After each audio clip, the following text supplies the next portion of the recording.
Nga pala, tutol ako dyan sa mga same-sex marriage nyo na yan. Kasi nga according sa Bible, gusto din talaga ng Panginoon Diyos natin maski ako, na ang lalaki ay para sa babae, na ang babae para sa lalaki. Hindi ko kayo mamomotivate na magbago. Sa akin lang, sulitin nyo na yan dahil hindi kayo maliligtas. Tandaan nyo yan. Ang maliligtas lang yung talagang mga sumusunod sa kanya, na dapat is pag babae ka, dapat papatol ka sa lalaki. Ikaw naman lalaki, papatol ka sa babae. Yun lang yun. Kaya sulitin nyo na yan sa mga, patama ko to sa mga taong humahad lang sa utos ng Diyos, tsaka sa mga kagustuhan ng Diyos.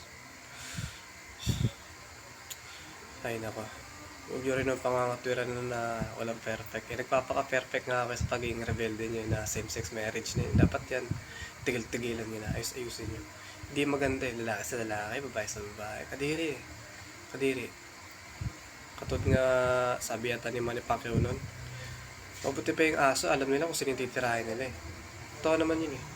Kaya dapat wala siya, dapat isorry doon. Kasi totoo naman eh. So yun lang, nakakadiri.